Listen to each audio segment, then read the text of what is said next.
Nous méditons aujourd'hui le, le 5e mystère lumineux du rosaire.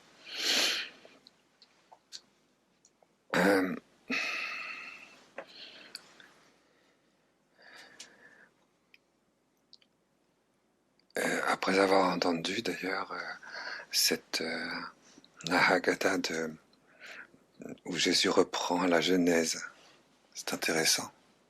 Dans le principe, il n'en était pas ainsi. Dieu a créé l'homme à son image, à sa ressemblance, et pour qu'il soit un,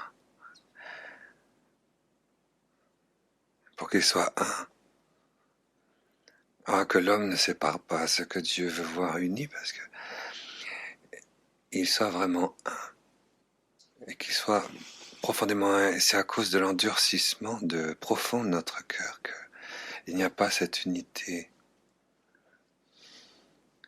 Tous les mystères lumineux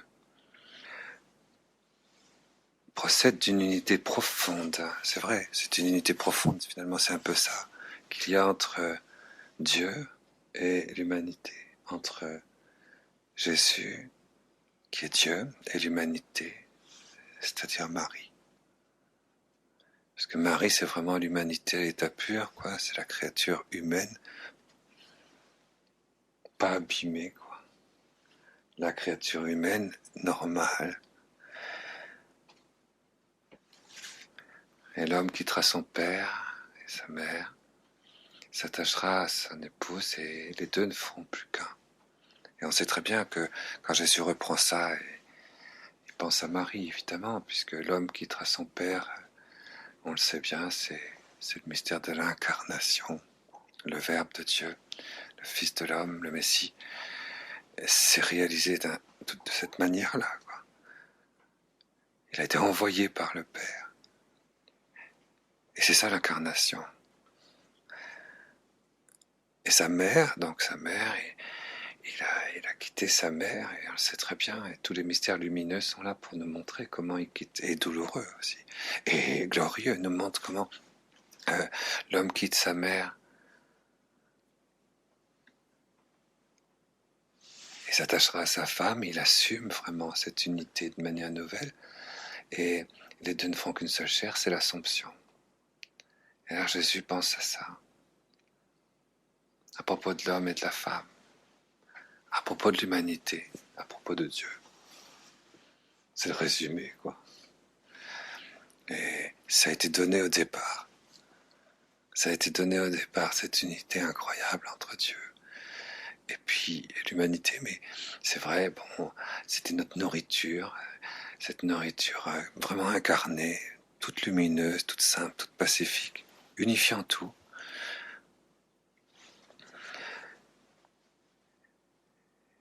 C'est dans le principe que Dieu a tout créé. Dans le principe. Bereshit bara Elohim. Dans le principe, Dieu a tout créé. Et Moïse expliquait que dans le principe où Dieu avait tout créé, c'était le Messie, le pain. C'était la nourriture de la création, la nourriture de Dieu, la nourriture du Créateur. Elle était dans le principe. Et c'est à partir de là que tout a été créé. Et c'est beau de regarder le mystère de l'Eucharistie ou le 5e mystère lumineux de cette manière-là, parce que c'est Jésus qui nous le dit, que tout doit se voir à partir de là. Alors, on va essayer de méditer ce mystère de l'Eucharistie, qui vous vous rendez compte que pour méditer un mystère pareil, il faudrait, je sais pas, des siècles sans s'arrêter ne suffirait pas, quoi. Donc, c'est évident que c'est très fort le mystère de l'Eucharistie. C'est vraiment, on a tout dedans, c'est sûr que. Mais on vient d'une manière spéciale du mystère de la transfiguration du 4e mystère lumineux. Et en plus, on a une lumière particulière à saisir et à se laisser saisir. C'est le mystère de la transfiguration, ce mystère de Marie, puisque le Saint-Père dit maintenant, voyons, méditons, contemplons, en enlevons de notre cœur l'endurcissement du cœur qui fait qu'on veut toujours séparer ce que Dieu a uni. Dieu a uni l'homme, le Fils de l'homme et la femme. Pourquoi voulez-vous séparer ce que Dieu a uni? Pourquoi voulez-vous séparer la femme, l'Immaculée et l'Eucharistie? Pourquoi voulez-vous séparer Marie, le mystère de Marie, enfin, c'est-à-dire quand je dis le mystère, c'est-à-dire la connaissance vivante, lumineuse, plénière, totale, intégrale de Marie. C'est ça le mystère, c'est pas du tout incompréhensible. Le mystère de Marie, c'est parce qu'il est compréhensible que c'est un mystère. S'il était incompréhensible, ce ne serait pas un mystère. Et parce qu'on peut le comprendre, il devient un mystère. Donc le mystère de Marie, on peut le comprendre, on peut le saisir, on peut se laisser saisir par lui, on peut le découvrir, on peut s'immerger dedans, on peut vivre dedans, on peut s'épanouir dedans, on peut se répandre dedans. Le mystère de Marie, pourquoi voulez-vous séparer le mystère de Marie, le mystère de la transfiguration de Jésus? Voilà ce que le pape nous a dit cette année. Il dit, maintenant, voilà 5 mystères lumineux, comprenons qu'il ne faut pas séparer ce que Dieu a uni, l'homme et la femme. Alors en quoi est-ce que l'Eucharistie, l'institution de la scène est un mystère de Marie, c'est un mystère de Jésus, c'est un mystère de Dieu, c'est un mystère de l'Église, c'est le mystère du royaume de Dieu, c'est le mystère de la lumière. Mais c'est quelque part la foi, l'acte de foi de l'Immaculée qui nous donne ce mystère de l'Eucharistie. Il y a eu un acte de foi nouveau de Marie. Et c'est ça qu'il va falloir chercher.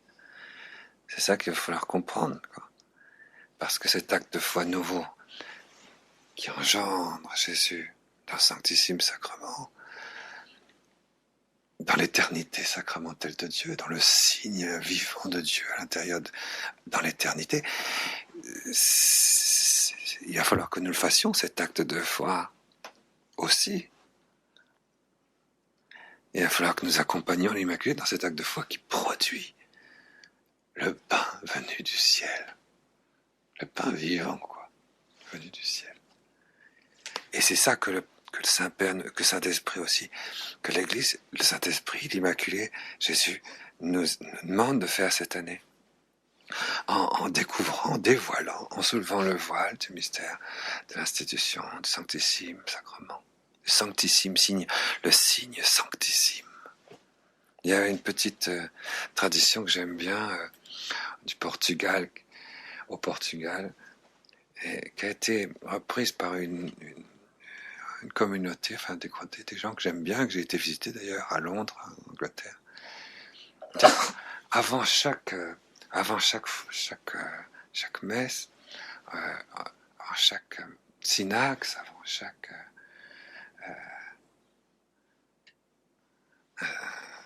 communion, il se prépare, quoi. Ce qui est une très grande tradition de l'Église.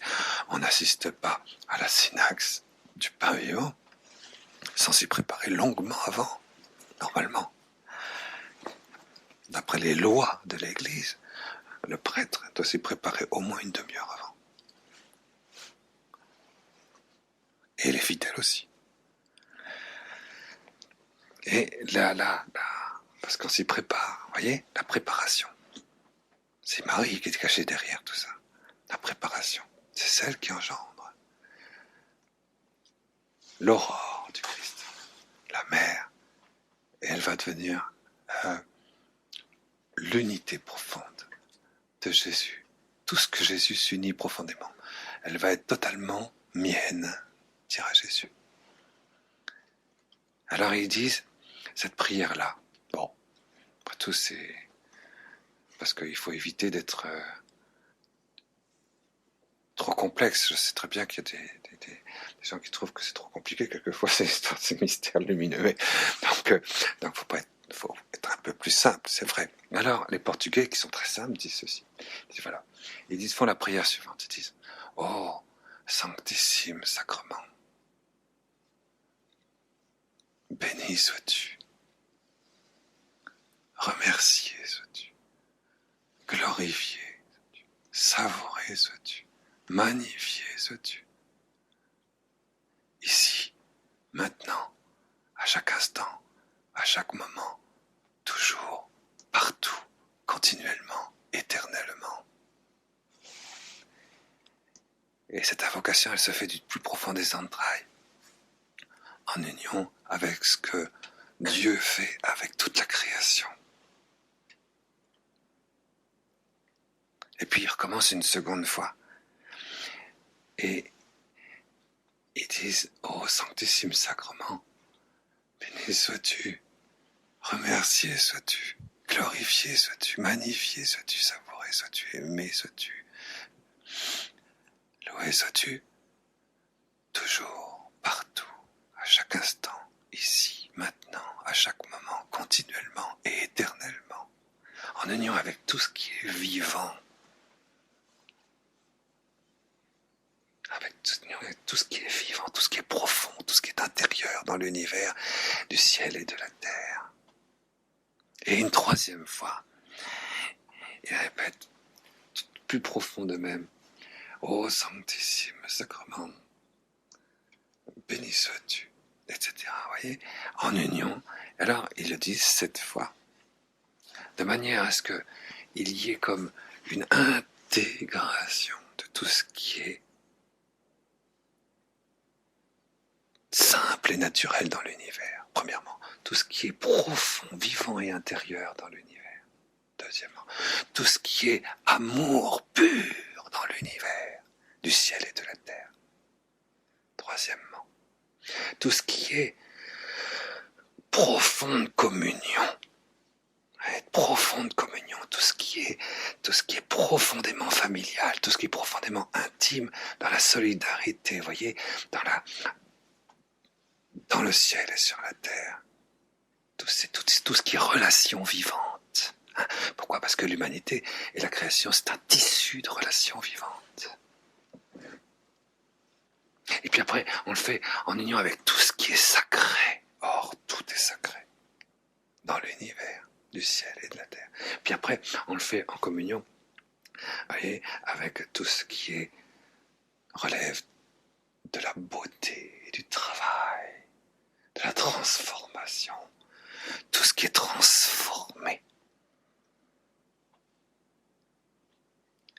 par le travail, par la peine, par la souffrance, par l'art, dans l'univers, et que Dieu fait comme transformation, que l'homme fait comme transformation, que la souffrance même et les gémissements de l'univers font procéder comme transformation. Et faisant ça, ils s'intègrent à l'intérieur de toutes les 7 dimensions, les dimensions absolues de l'amour répandu de Dieu dans la création, et ils font procéder cette préparation où les 7 dons du Saint-Esprit vont se rassembler grâce à l'Église, grâce à l'Immaculée qui fait ça toujours dans le cœur de Jésus pour qu'ensemble nous produisions l'Eucharistie. Parce que nous produisons l'Eucharistie. C'est un travail. C'est un très grand travail. Et vous voyez bien que quand Jésus a multiplié les pains, chapitre 6 de l'évangile de Saint Jean, les gens veulent le faire roi en disant, bon, on n'aura plus besoin de travailler maintenant. On est avec lui, formidable. On a à manger, et en plus c'est drôlement bon. C'est drôlement bon, et tout va bien, quoi. Il n'a plus besoin de travailler. Alors Jésus, du coup, il s'en va. Il dit, non, vous voulez me faire roi ? Vous voulez me faire roi ? Il leur dit quand il les retrouve, parce que vous ne voulez pas travailler. Il dit, travaillez. travailler aux œuvres de Dieu. Et là, il multiplie les pains et il montre que l'Eucharistie, c'est pour que nous puissions nous mettre au travail. Le travail de l'immense transformation.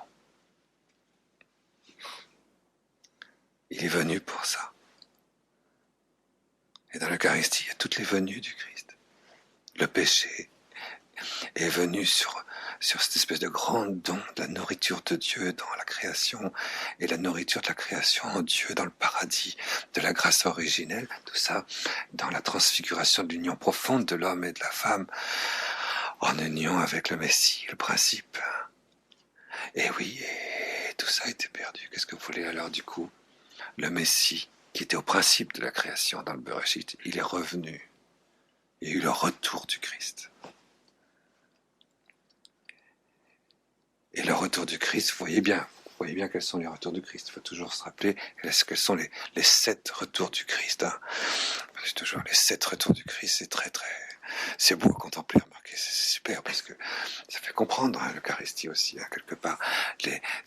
Il faut rentrer comme dans l'Apocalypse de Saint Jean sur le cheval blanc de l'Apocalypse, puis chevaucher avec le Messie qui revient. Il est revenu 7 fois. C'est beau ça, qu'il est revenu 7 fois. 7 fois. C'est magnifique. Il est revenu sur le Sinaï pour donner la Torah. Pour redonner la nourriture. Ma parole est vraiment une nourriture. Et il est revenu personnellement, quoi. Il est revenu, le Messie est venu, le retour du Christ. Le premier retour du Christ. C'est vrai, c'est quand même assez étonnant, quoi. Ce premier retour du Christ qui constitue le peuple de Dieu. Et qu'est-ce que vous voulez? Ensuite, il y a eu le second retour du Christ. Ça, je pense que vous l'avez deviné, le second retour du Christ, c'est l'incarnation. C'est le premier mystère joyeux. C'est le deuxième retour du Christ. Là, il est revenu sous forme de parole, voyez, efficace dans son premier retour, et dans la chair et dans le sang, dans sa seconde venue. Et il est revenu une troisième fois dans le mystère de l'Eucharistie. Il a institué. Et c'est une nouvelle retour du Christ. Remarquez bien qu'à partir de la transfiguration, il y a eu le début d'un départ de Jésus. C'est évident, il y a eu un départ. À partir du moment où, dans la transfiguration, il était déjà parti. Il était déjà parti, on l'a vu ça. Et aussitôt après la transfiguration, il a fixé son front sur Jérusalem. Alors, il était déjà parti, il était encore avec nous, mais du coup, il revient sous un mode nouveau, avant de partir tout à fait. Il est revenu une 4e fois à la résurrection. C'est le 4e retour du Christ.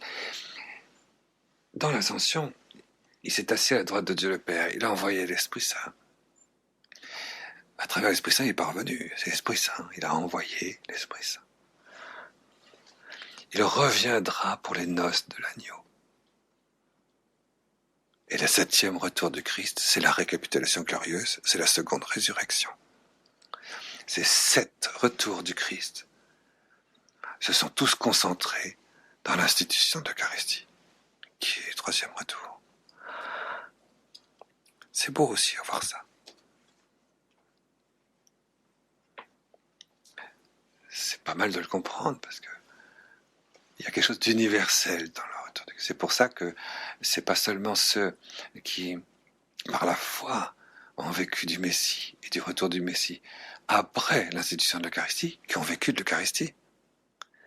Ceux qui ont vécu par la foi du Messie, du retour du Messie, jusqu'à la fin du monde, ont vécu de l'Eucharistie.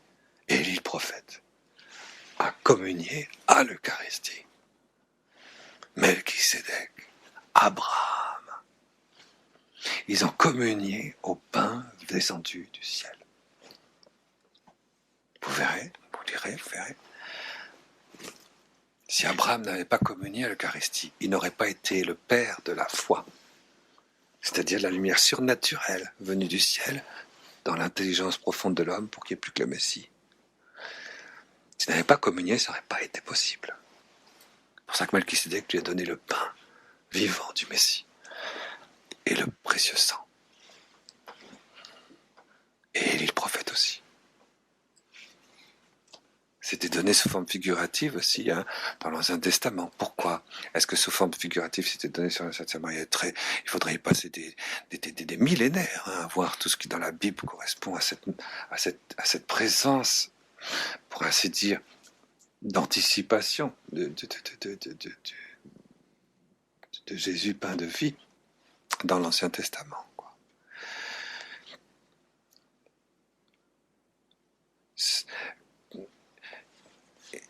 Donc c'est quand même quelque chose de très très beau, c'est vrai.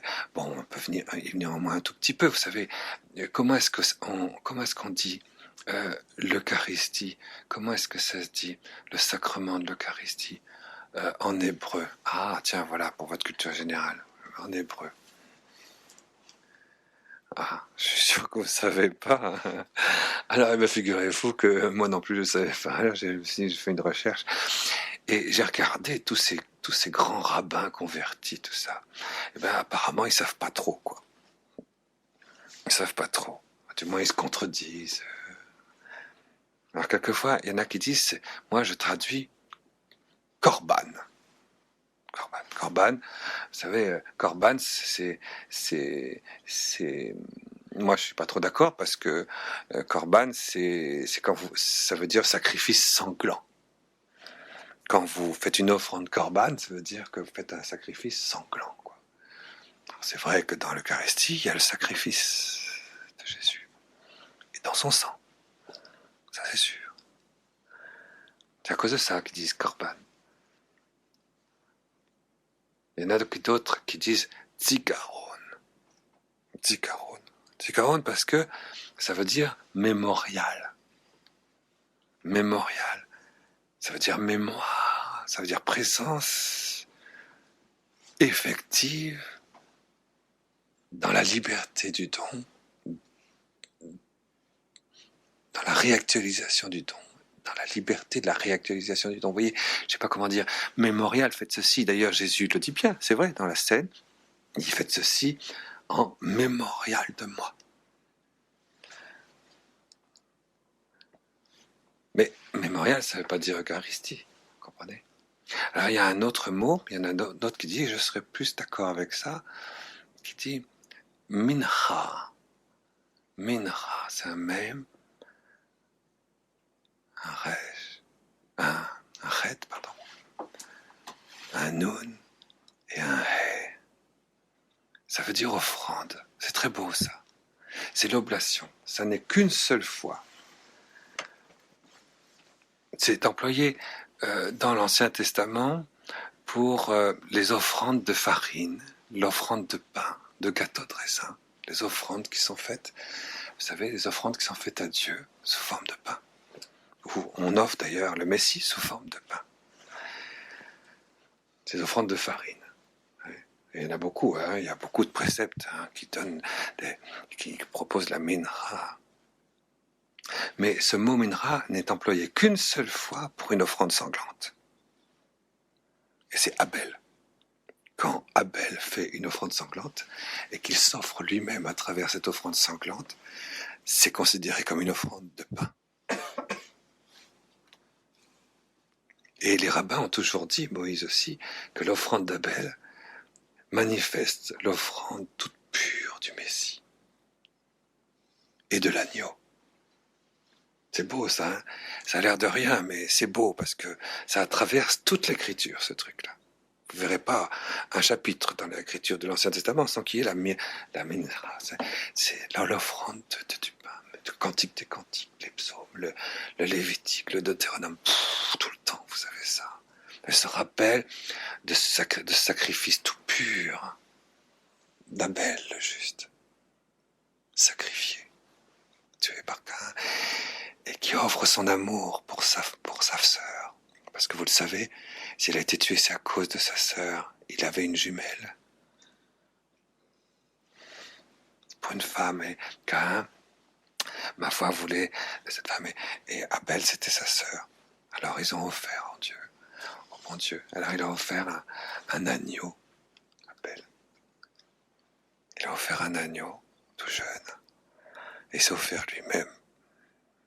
Et ça l'a séparé, quelque part, de sa sœur jumelle. Oh, que ça me plaît, ça.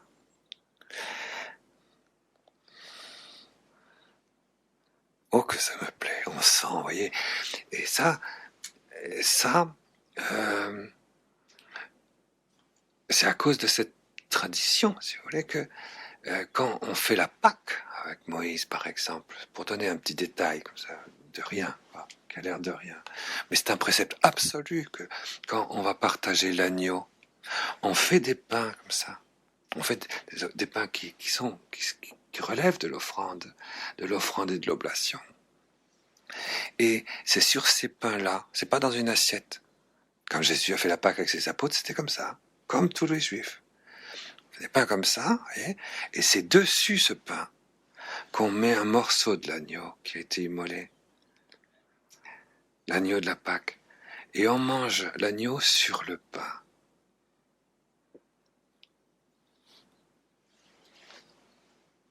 Et pour montrer que l'offrande du pain est inséparable de l'agneau immolé et qui est donné en nourriture, voyez ça, c'est beau ça, c'est vrai, c'est très beau. C'est que ces petites consonances qui montrent qui montrent ce que c'est, quoi. Comment ça a été préparé, comment c'était vécu, comment c'était enseigné, mystiquement aussi par les nations d'Israël. C'est vraiment présenté comme une mendication de ce qui est le plus profond dans le Messie, de mystérieux. L'agneau immolé, donc voilà. Vous savez,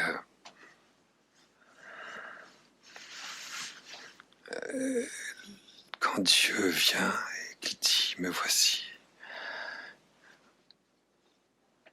Père, pour faire ta volonté, tu m'as donné un corps, me voici.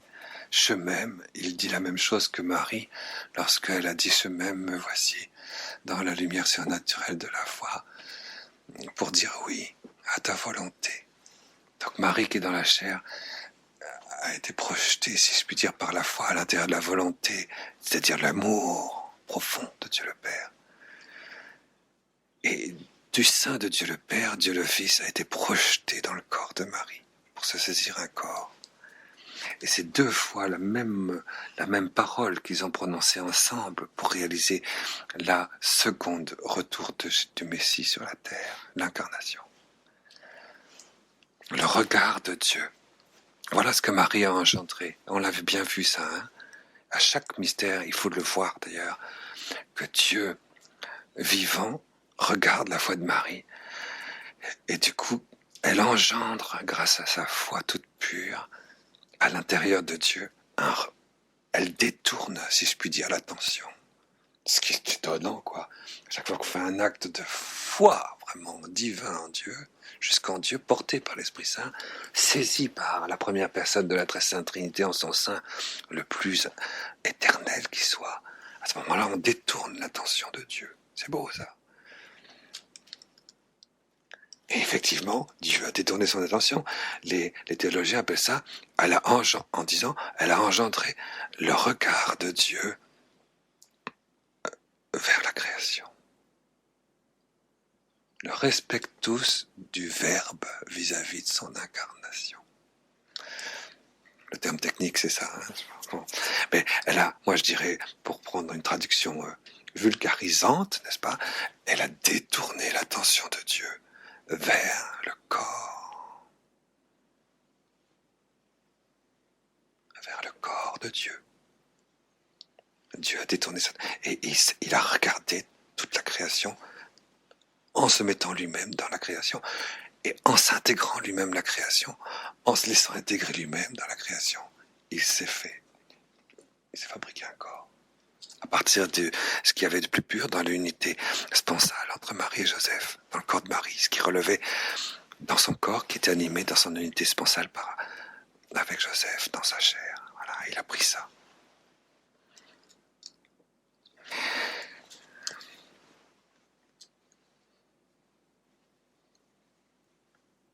C'est extraordinaire.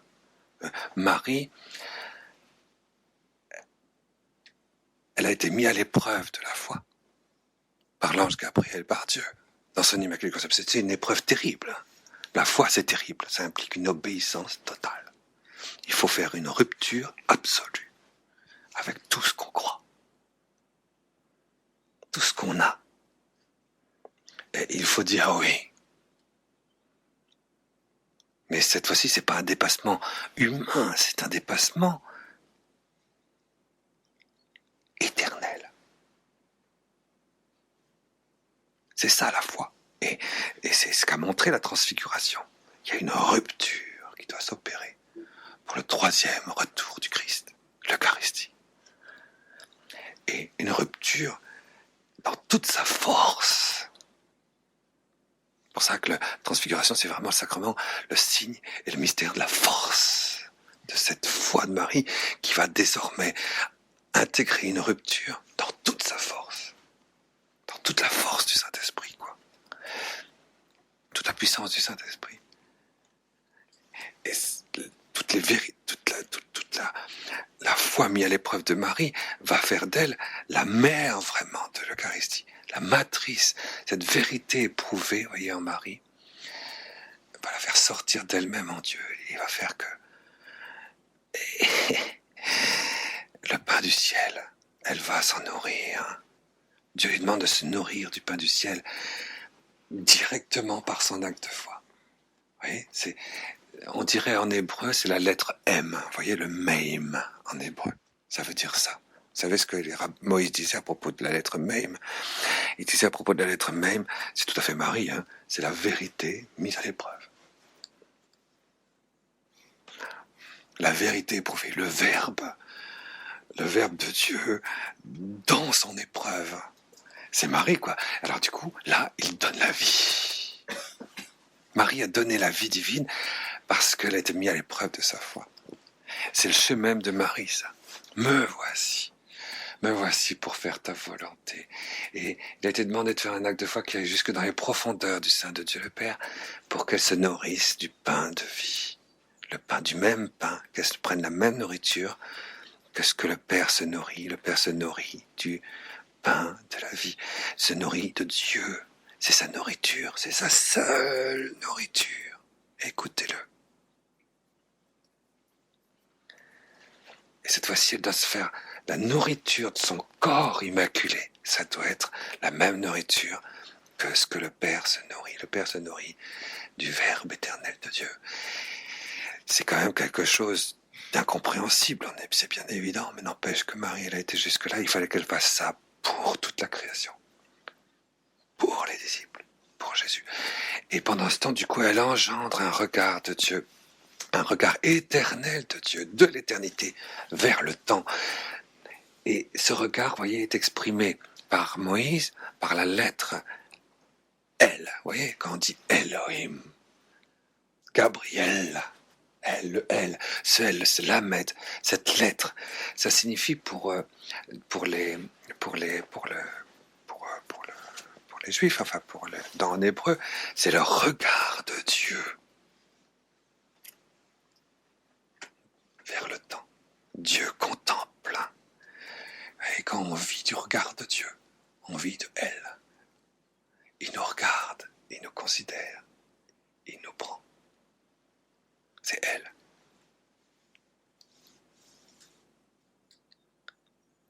Et le pain en hébreu commence par elle et se termine par Meim, Lehem, le pain. Et ce qui fait le lien entre le chemin de Jésus et le chemin de Marie, c'est la fameuse 8e lettre de l'alphabet hébreu qui se dit Ret, le Messie. Le Messie, la grâce messianique. C'est la grâce messianique qui fait le lien entre le regard de Dieu qui veut nous assimiler dans Jésus, en s'incarnant, le regard de Marie qui veut assimiler ce que le Père assimile par sa foi. Les deux ensemble engendrent le pain venu du ciel. il est né à Bethléem, la maison du pain.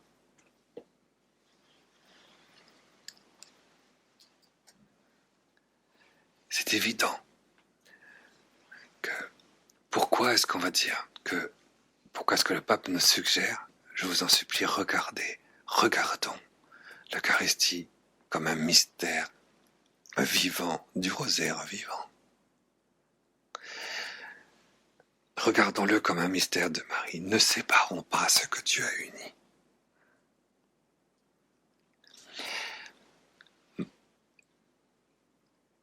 Jésus a reçu, Dieu a reçu de la foi immaculée de la Vierge un corps passible, un corps capable de souffrir.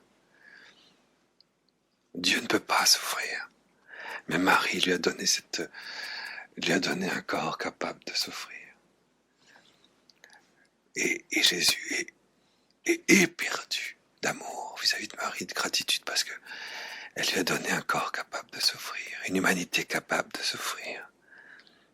Le plus grand cadeau de l'Immaculée à Jésus, c'est la souffrance possible. C'est la souffrance de la croix possible. C'est le mystère de la croix possible, on l'a vu ça. Ça donne une force à ce moment-là. C'est toute la force de Dieu. Dans le monde, c'est le mystère de la croix. Et c'est ça qui nous est révélé dans le 4e mystère lumineux. On l'a bien vu ça. C'est pour ça que les gens qui ont horreur de la souffrance s'arrêtent à la transfiguration, ou ils préfèrent rester à l'extérieur de la transfiguration. Ils ne rentrent pas dedans. Et puis la transfiguration, c'est le mystère de la croix, qui donne toute la force de Dieu et toute la force de l'homme en Dieu. Dans l'homme, vous voyez. Et alors du coup, c'est ça, on vient tout de suite après le 4e mystère lumineux. Et Jésus a une gratitude, on l'a bien vu dans le 4e mystère. On se termine, c'est cette gratitude vis-à-vis de l'Immaculée qui lui a donné son corps passible, un corps capable de souffrir, un corps capable de désirer, un corps capable de déchirer toutes les dettes, de déchirer tous les voiles, de déchirer tout. Il est lui-même celui qui est déchiré, parce qu'il déchire tout. Il dévoile tout. Il déchire les dettes, il déchire la mort, il déchire la souffrance, il déchire la maladie, il déchire le temps. Tout est déchiré dans le Christ. Dans le Christ. Et c'est Marie qui lui a donné ce corps capable de revenir.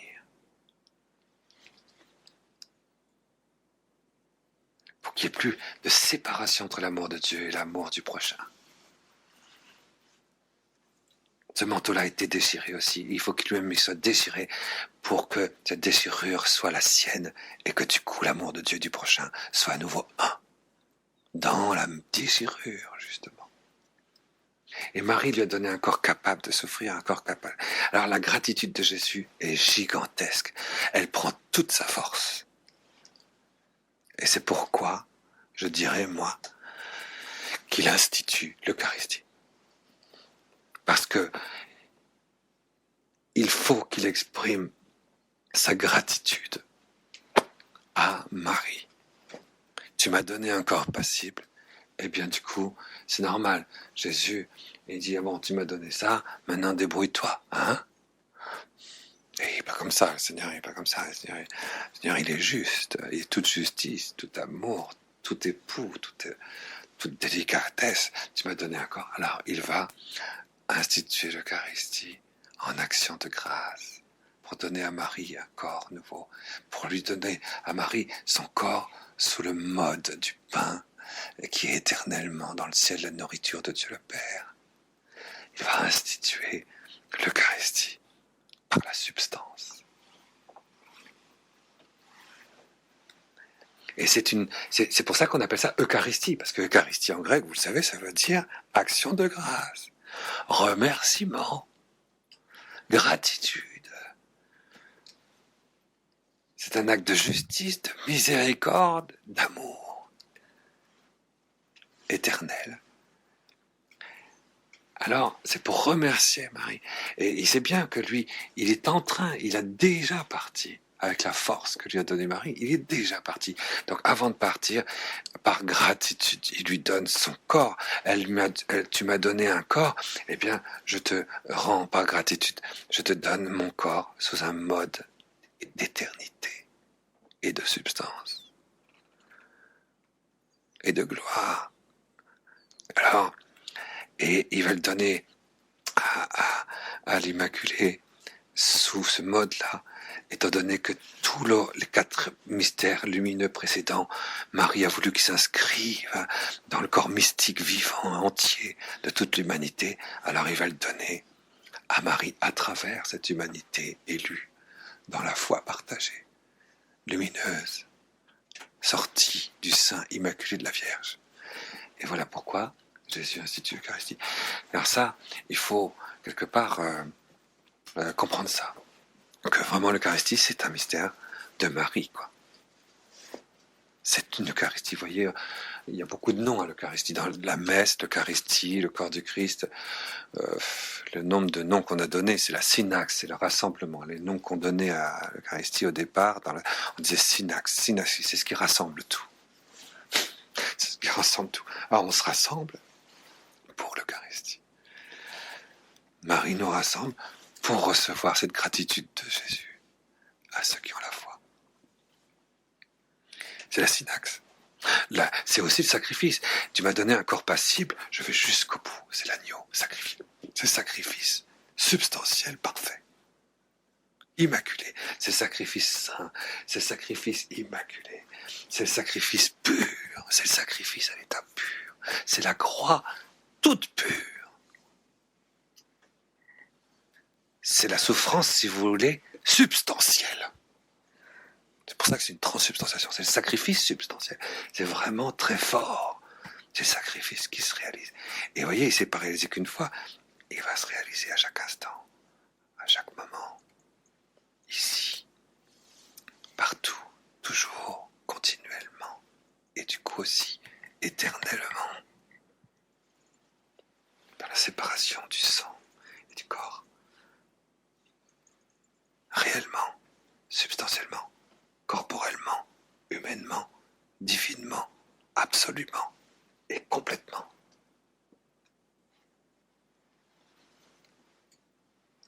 Voilà.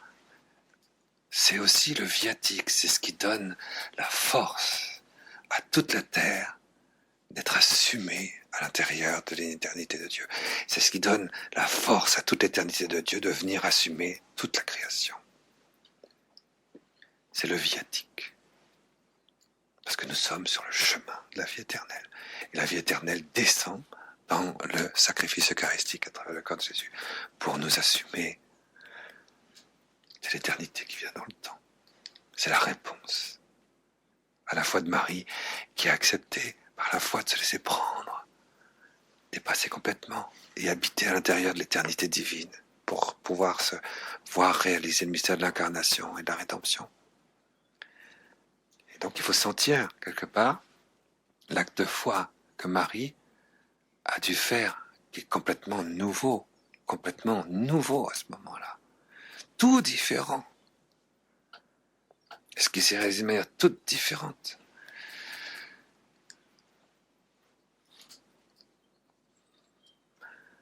Et il y a vraiment quelque chose de très fort. Alors, regardez, quand Jésus s'est rassemblé, il a d'abord célébré la Pâque, comme on le faisait en Israël.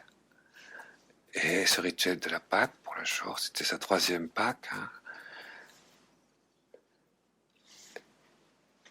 Et donc il y a eu tout ce rituel, toutes ces oblations du pain, l'agneau partagé, la mendication, la bénédiction des coupes.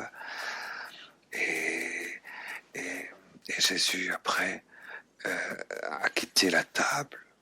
Il a même béni les huiles saintes. Et puis il a quitté la table.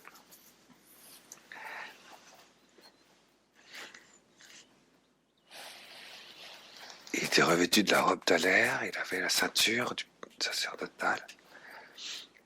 Et il a mis un linge à sa ceinture il a demandé à deux de ses apôtres d'amener de bassines, tout ça. Et puis il a commencé à laver les pieds de ses disciples.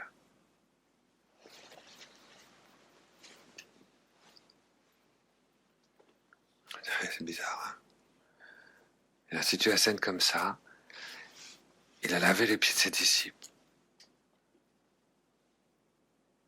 Il s'est levé de table et il a pris son manteau. Il met un lave sa ceinture et se met à genoux. Et il commence à laver les pieds de ses disciples. C'est les pieds, vous voyez. Les pieds de ceux qui portent la bonne nouvelle. Les pieds qui sont beaux, les pieds sur la montagne de ceux qui portent la bonne nouvelle. Puis à un moment, vous savez bien que Pierre dit quand même, Seigneur, non, tu vas pas me laver les pieds. Il s'est fait serviteur, il s'est fait esclave. Il s'est fait esclave. Et le mot, je préfère le mot, traduire le mot comme le dictionnaire le dit, plutôt qu'esclave, je préfère dire, vous savez, doulet, ça veut dire, c'est quelqu'un qui est entièrement dévoué à une cause. Quelqu'un qui est dévoué. C'est pas un esclave, c'est quelqu'un qui est dévoué, il se dévoue, quoi. Il se dévoue, c'est beaucoup plus beau qu'esclave. Alors Jésus se dévoue pour laver les pieds de ses disciples. Il se dévoue pour ces torrents de gratitude qui viennent vis-à-vis de Marie, qui viennent laver les pieds de ses disciples. Et les pieds, donc, c'est de là que vient le royaume de Dieu, le Basileia, tout est où. Ça vient de la base, les pieds qui courent, qui s'arrêtent plus. C'est la ferveur, c'est la basis, c'est le pied, c'est le fondement. Je suis tout à fait d'accord. C'est ce qui est à l'origine de ce qui fait que tout a commencé à marcher. Et qu'est-ce qui est à l'origine de tout ce qui a commencé à marcher? C'est Marie. Et il leur dit, il dit à Pierre, mais alors Seigneur, si je ne te lave pas les pieds, tu n'auras aucune part avec moi dans le royaume de mon Père. Ah, Seigneur, dans ce cas-là, tu ne me laves pas seulement les pieds, tout le reste. Hein. Jésus répond, celui qui est pur n'a pas besoin de se laver. Il est déjà pur. Mais les pieds, non. Et il n'avait pas été jusqu'à Marie, vous voyez. Il n'avait pas été jusqu'à cette, ce qui fait que tout démarre et tout court partout et que le royaume de Dieu va jusqu'au bout. L'alpha et l'oméga, c'est les pieds. Et donc Jésus se dévoue pour que désormais il court, les apôtres, les disciples, le monde, tout le monde du vivant, tout le monde de la nature, court par la force du Messie, par la gratitude du Messie, par cette nourriture éternelle de Dieu le Père, court sur la terre vierge de l'Immaculée Conception.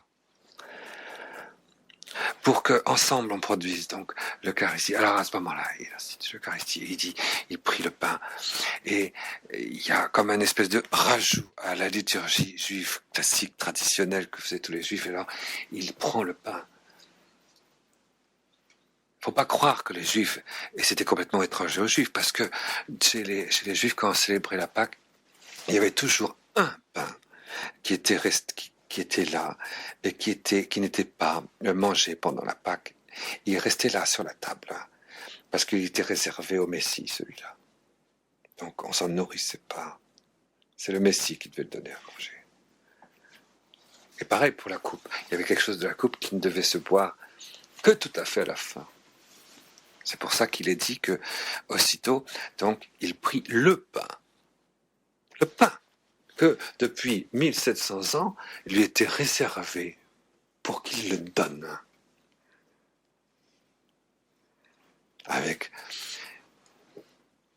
Il l'avait donné de manière figurative déjà avant le lavement des pieds, avec l'agneau dessus qui le représentait. Et cette fois-ci, il va le donner tout seul, parce qu'il est le pain. Et il est l'agneau. Ce pain, c'est l'agneau de Dieu.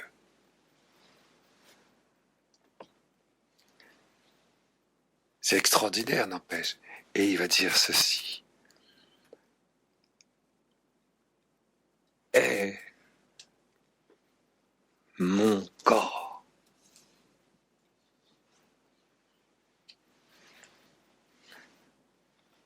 livré pour vous. Et puis, donc il prend, à la fin du repas, il prend donc la coupe. Si la coupe de mon sang, le sang de l'alliance nouvelle éternelle, qui sera versé pour vous et pour la multitude en rémission des péchés. Vous ferez cela en mémoire de moi. Regardez bien, là quand il dit, il y a aussi, il faut noter ça, quand il dit, vous ferez cela en mémoire de moi. Ouais, Marie avait dit, poiesate, faites tout ce qu'il vous dira. Et le Père à la Transfiguration dit, écoutez-le, en écho à l'Immaculée. Et les deux ensemble ont comme écho la parole de Jésus qui unit ce que dit Dieu le Père, se nourrissant du Fils, et ce que dit l'Immaculée Conception, se nourrissant de la volonté de Dieu et du vin des noces. Regardez, parce que il dit faites, poieite, faites. Alors, on voit bien que Jésus, il s'est mis derrière la foi de Marie, toujours. Il s'est toujours rétracté sous Marie. Parce qu'il n'a rien voulu faire avec la puissance de sa vision béatifique, il a tout voulu faire avec sa chair passive. Donc il a tout réfugié, tout contracté, si je puis dire. La puissance de gloire de sa divinité dans la vision béatifique a été complètement rétractée sous la foi de Marie. Dans une chair passible, dans le mystère de la croix. Alors il dit, c'est pour ça qu'il dit, ce que Marie dit, il le dit à son tour, il confirme ce que dit Dieu le Père. Le Père dit écoutez-le, et bien il parle, et au lieu de dire remplissez d'eau ces jarres, il dit faites ceci en mémoire de moi. Le pain d'oblation d'Abel, le pain d'oblation de farine, mincha, vous savez, tout à l'heure, n'était jamais offert sans l'oblation du vin. Jamais. Ça n'existe pas.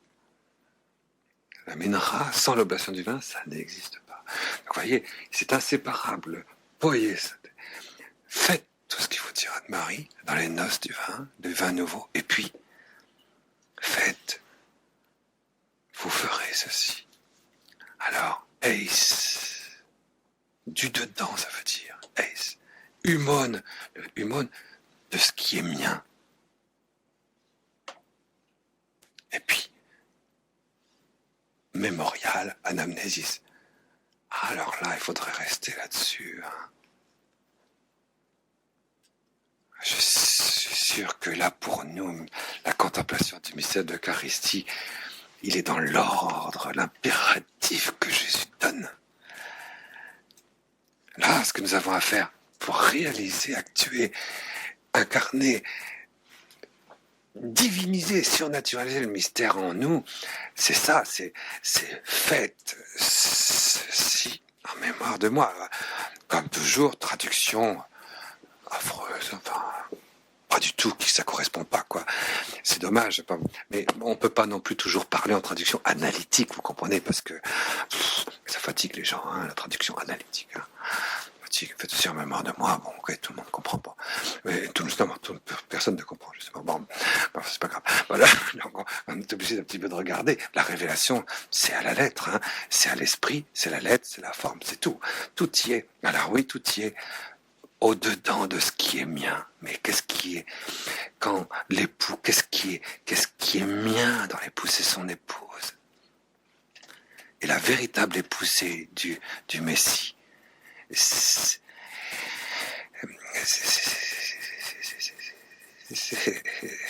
l'Église, c'est la Jérusalem glorieuse, toute entièrement habitée de la même amour fulgurant que celui de l'Immaculée Conception dans toute sa gloire.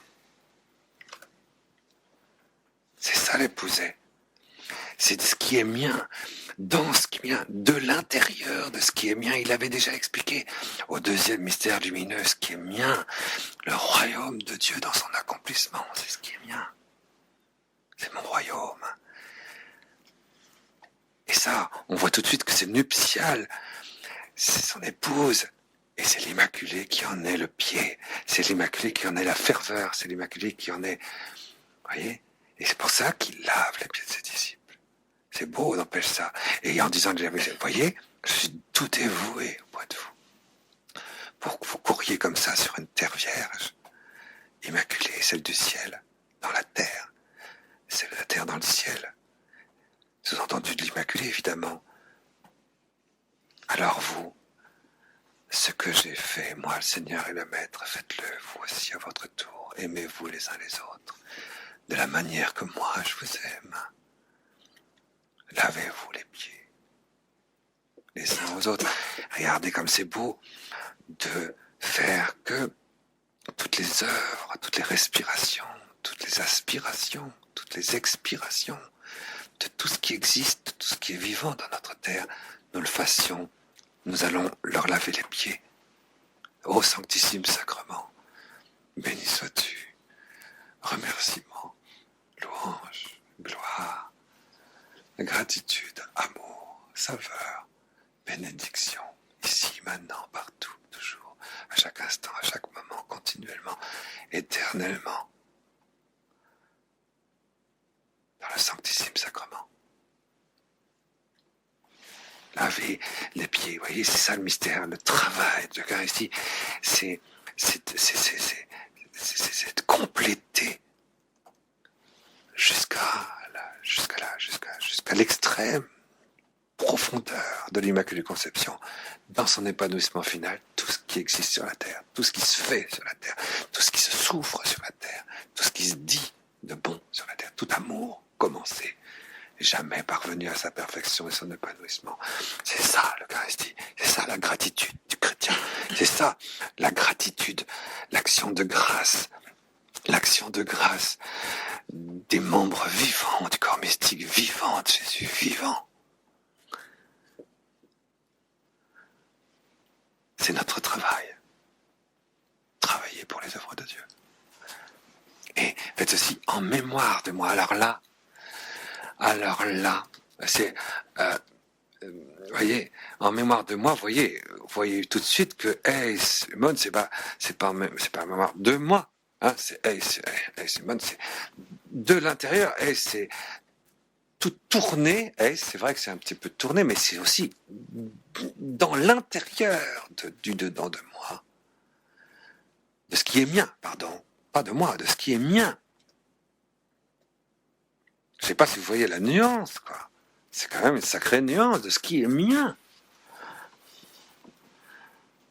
Et anamnésis, dikaron, faites-en. Alors, il faut le vivre en faisant mémoire. Alors là, peut-être une petite indication pour votre culture générale. Comment est-ce qu'on fait spirituellement pour faire mémoire, n'est-ce pas?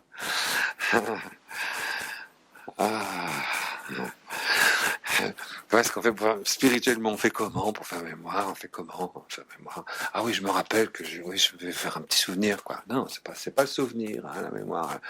C'est pas le souvenir. Il s'agit de la mémoire. Il s'agit de la transsubstantiation. Vous comprenez? Il s'agit de la substance même. La substance même du don. Alors donc, c'est une mémoire substantielle, hein? C'est une mémoire qui touche la substance. La mémoire qui touche la substance, c'est la mémoire qui touche en même temps le corps, en même temps la grâce, la vie divine en nous, en même temps l'âme, en même temps l'esprit, hein, en nous. À cause du péché originel, à cause de notre orgueil, à cause de nos bêtises, à cause de parce qu'on est un peu flingué, bon, tout ça, c'est pas très uni, quoi. Notre esprit, notre vie spirituelle, notre vie contemplative ne s'exprime pas dedans, substantiellement, à l'intérieur de notre corps. On a envie de se séparer du corps, puis sentir le corps pour vivre de Dieu. Oh, catastrophe de tentation. C'est une tentation mortelle. Non, Dieu a créé l'homme, être de vie. Et l'être, c'est précisément l'esprit. Dans l'homme, sa vie contemplative qui passe substantiellement dans son corps. Et c'est ça sa vie. Et s'il ne fait pas ça, il tombe dans la tentation de l'ange. Comme dit Pascal, qui veut faire l'ange, fait la bête. Et il faut faire très attention à cette tentation métapsychique dans laquelle se livrent les énergies cataleptoïdo-somnambuliques de ceux qui cherchent à fuir à toutes jambes le mystère de la croix. Et du respect des commandements de Dieu. Et non, cette mémoire, c'est une mémoire qui touche notre unité profonde, corps, âme, esprit, et vie divine en même temps, vie sortie des mains de Dieu. C'est notre liberté originelle et en même temps finale.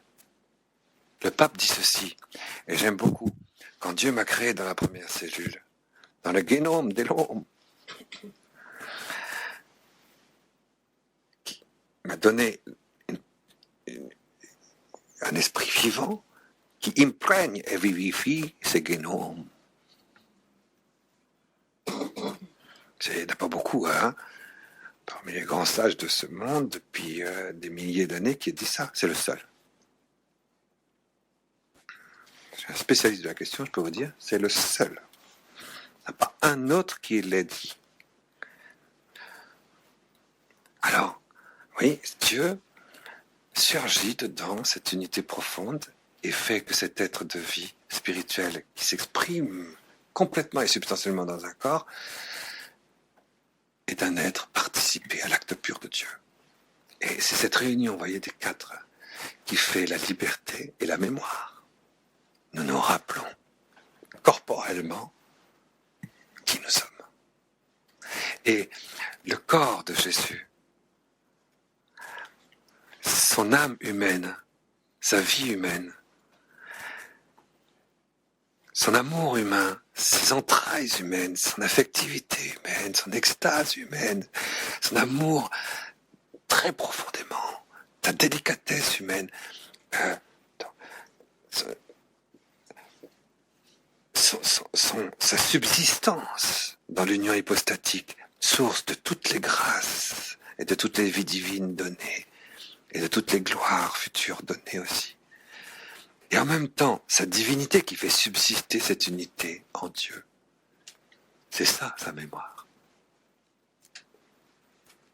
La mémoire du Christ, c'est ça. C'est vivre de ça. Et Jésus, au fond, il nous demande de vivre l'Eucharistie, de le faire. Poiete. Vous le ferez. Vous le ferez. En mémoire de moi. C'est marrant parce que Marie, elle a dit poiesate. Faites-le. Impératif présent. Et Jésus dit, vous le ferez. Oh, comme il y aurait des choses à dire là-dessus aussi, ce passage d'impératif au futur. Au futur, en fait, continuel, c'est un futur de continuité absolue. Bon. En fait, vous le ferez en mémoire de moi. Regardez, dedans, ce qui est mien, et ce qui est mien, c'est cette mémoire qui a originé cette unité absolue qui fait la mémoire du Christ, de Jésus. C'est Marie qui a originé. C'est bien sûr que c'est un acte de foi de Marie qui a originé. Et donc Jésus demande à toute l'Église, enveloppée de la foi de Marie, de réaliser, de faire cette réincarnation. Et tous ceux qui ne saisissent pas ça, voyez, et qui ont beaucoup d'amour pour Jésus, beaucoup d'amour pour Marie, beaucoup d'amour pour Dieu, ceux qui ne saisissent pas ça sont toujours tentés par la grimace luciférienne de ce mystère. Et donc, par ces tendances à rentrer dans une contemplation de mémoire, de réincarnation. C'est la grimace de Lucifer, ça. C'est très simple, c'est très facile à comprendre. C'est ce que disent tous les apôtres, tous les pères de l'Église. La réincarnation. Vous savez, toutes ces doctrines un petit peu gnostiques, babyloniennes, lucifériennes, etc. C'est très simple. C'est une espèce de fuite pour ne pas vivre de la substance, de la réincarnation divine. Ce retour, c'est extraordinaire, c'est une réincarnation, l'Eucharistie. non seulement c'est une grimace, mais c'est une erreur grossière.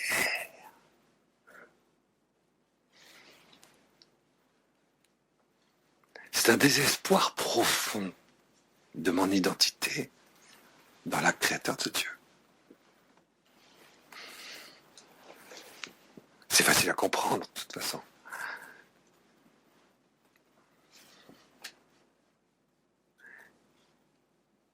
Et alors c'est normal que spirituellement, mystiquement, si vous voulez, c'est torrent quand vous pensez qu'il y a le nombre de gens qui sont même catholiques,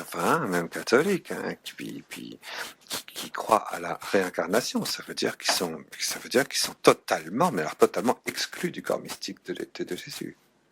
Parce que dès lors que on rentre dans, écoutez, vous prenez par exemple l'Épître aux Hébreux. C'est quand même assez incroyable, c'est clairement dit quand même. Jésus il le dit clairement, et Saint Paul aussi, le Saint-Esprit. Nous sommes créés par Dieu, nous avons une seule vie, nous sommes créés une seule fois, nous avons une seule vie, nous mourrons une seule fois, et après il y a un jugement. Point à la ligne. Et quand Jésus s'adresse aux Sadducéens, il dit, vous êtes profondément dans l'erreur. Les idées réincarnationnistes, les Sadducéens. Et voyez, ça a l'air de rien, mais c'est en contraste, voyez. C'est cette espèce de petit contraste de ce que représente l'incarnation suprême. Marie a obtenu par sa foi l'incarnation du Messie. Et en communion, en lavant les pieds de tous les disciples avec Jésus, de toute la création, de toutes les grâces futures, de tous les temps, de tous les lieux, de chaque instant, elle va être à l'origine de l'incarnation du corps mystique, vivant et entier, de Jésus vivant, entier.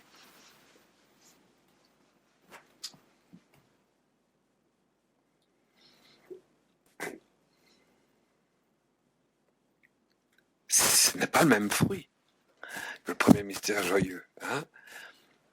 Le cinquième mystère lumineux, vraiment une boucle, vous voyez. Il y a une boucle hein, vraiment qui s'est opérée là, entre le premier mystère lumineux et puis le 10e mystère. C'est une récapitulation incarnée et glorieuse de l'éternité dans la manifestation de toute la création des 10 invitations divines. C'est l'alpha et l'oméga, quoi. Donc l'alpha, c'est quoi? Le principe, c'est l'incarnation. Et l'oméga, c'est l'Eucharistie. Et regardez, le pape Paul VI a fait une encyclique sur l'Eucharistie, et il dit, voilà, comme c'est curieux, j'aime beaucoup cette phrase de Mysterium Fidei. Il dit, comme il est curieux de constater que l'expression corps mystique dans l'histoire de la foi de l'Église désignait l'Eucharistie jusqu'au XIIe siècle. Et que depuis le XIIe siècle, de plus en plus, l'expression corps mystique désigne le corps mystique de l'Église. Comme c'est curieux. J'aime bien cette expression. Comme c'est curieux. Ah oui, comme c'est curieux. Ça excite ma curiosité, vous comprenez? Parce que ce qui a fait le passage progressif, c'est ce qui fait le passage du premier mystère joyeux au 5e mystère lumineux. Marie, par sa foi, en communion avec la foi de toute l'Église, qui participe à cette grâce toute pure, sanctifiante et chrétienne de la lumière surnaturelle de la foi, dans le même élan, elle complète tous nos actes de foi, et du coup, avec Jésus, lui, complète dans son don, et dans le don parfait de son retour nouveau, dans le nouvel acte de foi, il va assumer dans son incarnation le fait qu'il va vouloir subsister dans tous les membres vivants du corps mystique vivant de Jésus totalement vivant. faites ceci de l'intérieur de ce qui est mien, dans ma mémoire. Et la mémoire, c'est ça. C'est ce qui fait l'unité originelle de Jésus. L'unité originelle de Jésus, c'est ça, c'est ce qui est à l'intérieur de Dieu avant la création du monde qui vient s'établir dans le corps de Jésus, dans sa contemplation humaine, dans son amour humain. Aimez-vous les uns les autres, de la manière que moi je vous aime. L'amour de Dieu, l'amour du prochain, en une seule substance, et c'est le corps mystique qui réalise ça. Ah là là.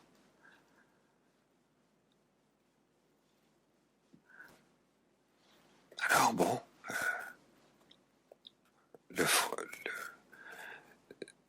comment est-ce qu'on va donc contempler ce mystère? Mais c'est Jésus qui nous le dit.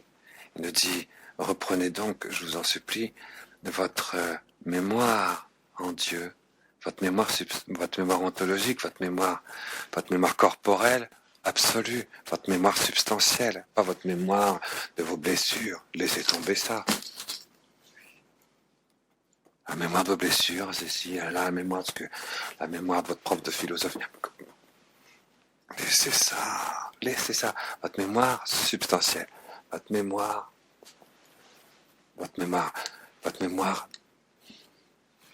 de participation à l'acte pur de Dieu. Il y a une espèce de participation qui s'est inscrite dans votre corps à l'origine. Et donc le pape dit ceci, j'allais le dire tout à l'heure, puis je n'ai pas complété. Il dit ceci, lorsque Dieu, dans le génome de l'homme, établit l'imprégnation, la vivification de sa propre présence en créant l'âme spirituelle qui imprègne et vivifie le génome, à cet instant-là, dans l'Evangelium Vitae, il précise et il dit « Dieu nous inscrit dans le livre de vie ». Dans le livre de vie, il est dans la Jérusalem céleste éternelle. Il n'est pas dans le temps. C'est très important ça. Parce que le fruit du mystère, c'est la mise en place du corps spirituel. Le corps spirituel, où se situe son germe? C'est quand Dieu m'a créé dans un corps, il était présent en moi, me créant. Il a surgi dans le temps de notre univers pour se rendre, et il s'est rendu de fait présent dans le temps, personnellement. Dieu. La seule porte de présence réelle, personnelle, vivante, lumineuse de Dieu dans notre monde, c'est quand il crée un nouvel être humain. Et c'est à travers moi. Et en même temps, il crée tout ce qui existe. Et en même temps, c'est quelque chose de très, très extraordinaire, cela. Et cette inscription dans la participation de son existence, de cet acte créateur de Dieu sur moi, tandis que il m'a créé, alors à ce moment-là, que j'ai dit je m'aime, voici, j'ai dit oui, complètement. Et vous voyez, qu'est-ce qui s'est passé, c'est que il a touché, si je puis dire, mon corps, le Seigneur, mon Père, touchant mon corps, ce toucher, j'allais dire, transcendant, éternel de Dieu, dans le temps de mon corps, fait que ce toucher de mon corps s'est inscrit dans lui éternellement. C'est ça l'inscription dans le livre de vie. Et ça, c'est quelque chose de corporel, qui est de moi, mais qui vient de Dieu, de son acte créateur. Et c'est ça le germe de mon corps spirituel. Important, vous comprenez, puisque le fruit de l'Eucharistie, c'est la mise en place du corps spirituel. Et il y a quelque chose de très important, parce que si le pape dit, voilà, en même temps qu'il nous a créés dans le génome, en même temps, il nous a inscrits dans le livre de vie, alors à ce moment-là, ça veut dire que quelque part, vous voyez, il y a une tension qui se crée pour nous, entre notre inscription dans le livre de vie, pour chacun d'entre nous, et notre nature originelle. Est-ce que c'est compliqué à comprendre? À comprendre, oui. À comprendre avec sa tête, très compliqué. Mais est-ce que c'est compliqué? Est-ce que c'est compliqué à faire? Non, à faire, très facile. c'est Nietzsche qui serait content. Hein. C'est pour ça qu'il dit pas comprenez ceci en mémoire de moi, il dit faites ceci en mémoire de moi. C'est un travail divin. Le surhomme est écrasé là. Parce qu'il n'y a pas de surhomme là, ça c'est vraiment le Dieu vivant en nous. C'est le Messie. Et c'est vraiment quelque chose qui est étonnant ça. Hein. Alors la mémoire pour nous c'est quoi? C'est quand je conjoins en moi mon inscription, l'inscription de mon corps originel dans mon corps spirituel terminal et mon corps originel dans mon corps actuel. Voilà comment je fais mémoire de moi. De ce qui est plus profond en moi, que je retrouve ma liberté, que je fais tout péter. Tout le reste sert à rien. Quoi. Du point de vue de la liberté, c'est ça, la liberté. La liberté profonde de l'homme. La liberté vivante de l'homme, la liberté spirituelle de l'homme, profondément humaine et profondément divine, il faut bien le dire en même temps. Ça c'est vrai. Eh bien Jésus dit, faites cet acte de liberté en l'inscrivant au-dedans de ma propre liberté à moi. Parce que corporellement, il faut sentir du coup comment Jésus vit tout le temps de cet instant initial de son incarnation, dans le respect de tout ce qu'il a vis-à-vis de son incarnation grâce à la foi de Marie, et en même temps de son accomplissement dans le mystère du pain de vie et dans la gloire éternelle. Ça c'est sûr, ça. Parce que quand Jésus il s'est incarné, il a assumé tous les temps et tous les lieux, et en particulier celui de l'assomption terminale de tout. Et donc quand il vit, il fait mémoire de ça. Il ne peut pas faire mémoire de lui sans faire mémoire du royaume de Dieu, de la Jérusalem glorieuse qui s'intègre et qu'il assume en lui-même. Au fond, dans l'Eucharistie, c'est très simple. C'est le passage du corps mystique de Jésus au corps mystique de la Jérusalem glorieuse. Et à chaque fois, c'est des assomptions. Mais cette fois-ci, c'est extraordinaire parce que mon corps, quand Dieu me crée, est complètement assumé par mon âme, par ma vie intérieure spirituelle et ma contemplation et mon amour profondément spirituel, dès le premier instant. C'est comme ça que ça se passe. Et si je retrouve la grâce, la vie divine surgit de là-dedans. Elle surgit dans mon unité avec l'esprit vivant et mon corps. Elle surgit pas dans mon âme psychique, hein, l'âme. Les grâces qui viennent dans mon âme psychique, ce sont des énergies. C'est tout. C'est pas la grâce. La grâce, la participation à la vie divine vient s'inscrire dans l'unité substantielle de ma vie contemplative parfaite et mon amour vraiment profondément spirituel à travers et uniquement à travers l'unité substantielle avec mon corps, c'est vrai. C'est de là-dedans que surgit la vie divine de la grâce sanctifiante. Et la grâce sanctifiante, du coup, assume mon unité de mon âme et de mon corps. Voilà la troisième assomption. La quatrième assomption, c'est que la grâce elle-même est assumée par Marie. Marie est la plénitude de grâce. Je suis une goutte dans l'océan d'Immaculée Conception, pleine de grâce. Elle-même est assumée par l'Eucharistie. L'Eucharistie est assumée par le mystère de la résurrection. Et la résurrection est assumée par la très sainte Trinité. Voilà toutes les assomptions qu'il y a dans l'Eucharistie. C'est cette cascade d'assomptions, vous voyez, qui est le fruit de l'acte de foi nouveau de Marie. Voyez. Elle produit et qui se réalise et se rend présent dans l'Eucharistie, dans l'institution de l'Eucharistie. Voilà le travail qui a été demandé à l'Immaculée et à tous les disciples de Jésus pour produire véritablement l'Assomption. Alors là, tout est clôturé. Il ne reste plus qu'à Jésus maintenant, une fois qu'il a fait ça.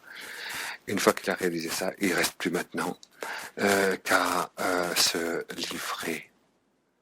Il ne reste plus qu'à être livré. Alors Marie sera attachée, et les disciples aussi seront attachés à ce qui se nourrit, ce qui nourrit Jésus, ce qui nourrit Jésus, ce qui fait plaisir à Jésus, ce qui fait la volonté de Jésus, ce qui fait la béatitude de Jésus, c'est se nourrir vraiment de lui, dans son alpha, dans son oméga et dans toutes ses dimensions.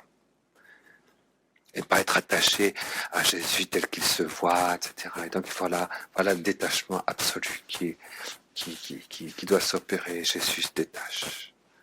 Cela n'est possible que parce qu'il doit opérer un troisième retour, un quatrième retour, un cinquième retour, le retour du Messie, le retour du Christ. Et pour que le Christ puisse établir son retour, il faut qu'il s'en aille.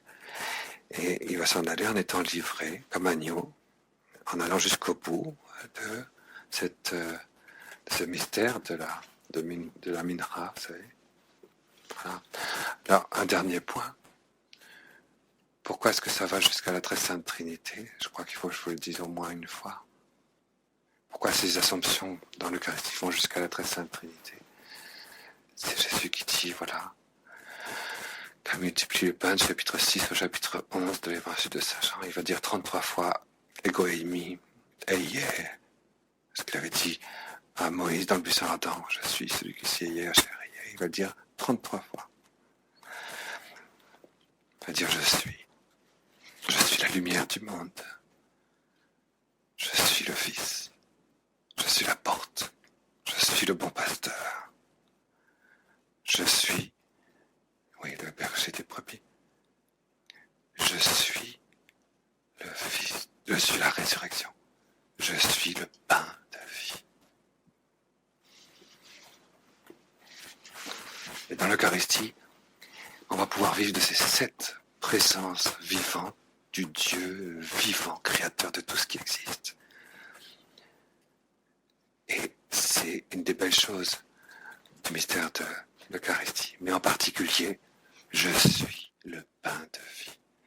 Et quand on dit je suis la porte, ça veut dire que quand on vit l'Eucharistie, on doit offrir, enfoncer et s'enfoncer nous-mêmes dans la blessure du cœur de Jésus jusque dans le sein de Dieu le Père. La porte, c'est la blessure du cœur.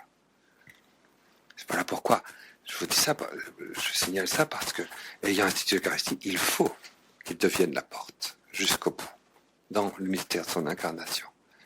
Parce que la blessure du cœur doit aller, elle a déjà été donnée, elle doit être offerte à Dieu le Père, dans le sein de Dieu le Père, par l'Eucharistie. Je suis le pain de vie. Quand il dit je suis le bon berger, ça veut dire qu'on offre toutes les brebis de Jésus, toute la Jérusalem glorieuse. On la prend dans l'Eucharistie et l'enfonce et on l'offre dans le sein de Dieu le Père pour réaliser la mendication eucharistique en même temps que la mendication de Dieu le Père vis-à-vis du pain éternel de vie, etc. Les 7 fois je suis. Mais le je suis le pain de vie a quelque chose de très particulier parce qu'il est direct, vous voyez. Et elle aime. Je suis le pain de la vie. Jésus révèle ici, à travers le pain vivant dont nous nous nourrissons, que nous allons être assimilés à la très sainte Trinité elle-même. Pas seulement à lui, Jésus. Pas seulement à lui, le Messie. Pas seulement à lui, dans son corps mystique vivant et éternel. Mais on va être assimilés à la très sainte Trinité. Je suis, c'est Dieu. Et Dieu, dans toute sa force, prend toute sa force dans une nourriture. La parole de Dieu est une nourriture. Le Verbe de Dieu est une nourriture. Le Verbe de Dieu le Père est une nourriture. Dieu se nourrit de sa contemplation. Quand vous contemplez, vous vous nourrissez. C'est à l'intérieur de Dieu que Dieu contemple. Vous savez, quand vous contemplez, vous assimilez ce que vous contemplez. Vous en vivez. C'est ce que fait Dieu. Le Père contemple et se nourrit du Dieu vivant. Il le contemple, il l'assimile, il en vit. Et lui, le Verbe de Dieu, le Verbe incarné aussi, mais le Verbe de Dieu avant la création du monde, c'est la nourriture de Dieu le Père. Combien de fois Jésus a dit ça aux apôtres? Et il révèle ce qu'il est dans la très sainte Trinité comme Dieu vivant. Et du coup, comme le Père assimile le Dieu vivant et qu'il vit du Dieu vivant, du coup, il n'y a plus que la vie du Dieu vivant, c'est l'Esprit Saint. Je suis le pain de vie. C'est les 3 personnes en une seule hypostase. Et quand je me nourris il institue l'Eucharistie parce qu'il vaut mieux vivre de la très sainte Trinité que de l'amour de Jésus. Mais il faut passer par ce que Dieu a uni. On va se nourrir de l'amour de Jésus. jusqu'à la très sainte Trinité, en donnant priorité absolue, étant donné quel péché il faut qu'il aille donc dans le mystère de la croix pour nous le donner tout à fait jusqu'au bout de toutes les déchirures opérées par le péché. Alors voilà, donc il y a le fruit du mystère, je pense qu'on l'a compris, quoi. Comment la disposition au mystère, c'est de revivre la ferveur immaculée de l'Immaculée Conception, dans notre ferveur immaculée originelle et dans notre ferveur finale. C'est ça la disposition au cinquième mystère lumineux. On demande à Marie, qui est ça? Vous voyez? Qui est cette liberté? On va dire, je sais pas. Le pape, il n'a pas dit quelles sont les dispositions à chacun des mystères. Hein. Bon, il n'y a qu'à en inventer un. Donc on dit voilà, c'est en mémoire de moi, c'est Jésus qui le dit. Donc nous le ferons. Et nous le ferons tout de suite, quoi. Et voilà, regardez comment est-ce qu'on fait. C'est pour ça que je vous ai proposé la petite prière portugaise tout à l'heure. Parce que c'est tout à fait ça. On a été créé pour ça, quoi. On a été créé pour faire quoi? Pour ça. Pour faire ça. C'est beau, ça, de savoir qu'on a été créé pour faire le travail eucharistique, quoi. Et le fruit du mystère, c'est de pouvoir... Le fruit du mystère, quel est le fruit du mystère? Mais c'est de pouvoir inscrire toute l'éternité dans notre temps. C'est de recevoir l'Eucharistie. Le fruit du mystère, c'est de recevoir la très sainte Trinité et sa gloire dans notre temps. C'est d'être les récepteurs du monde nouveau. C'est ça le fruit de l'Eucharistie. C'est quand du coup il y a une capacité d'assimilation jusqu'à la très sainte Trinité. Une capacité d'accueil, si vous voulez. Donc le fruit du mystère, c'est l'accueil sans limite de tout ce qui est éternel et de tout ce qui est créé dans toute la gloire de Dieu. C'est un mystère d'accueil, d'assimilation. C'est ça le fruit pour moi. Il ne nous restera plus du coup après qu'à essayer de voir comment Jésus va, avec Marie et l'Immaculée, vont vivre les mystères douloureux et glorieux. C'est avec cette simplicité, cette gratitude, cette allégresse, cette action de grâce. Et tous les mystères douloureux seront vécus dans l'action de grâce. Voilà pourquoi un chrétien, dès qu'il est dans un mystère douloureux, il est toujours dans l'action de grâce. Et si vous voyez quelqu'un qui est dans un mystère douloureux et qui n'est pas dans l'action de grâce, c'est qu'il n'est pas chrétien. Je vous salue Marie, pleine de grâce, le Seigneur est avec vous. Vous êtes bénie entre toutes les femmes, et Jésus, le fruit de vos entrailles, est béni. Sainte Marie, Mère de Dieu, priez pour nous pauvres pécheurs, maintenant et à l'heure de notre mort.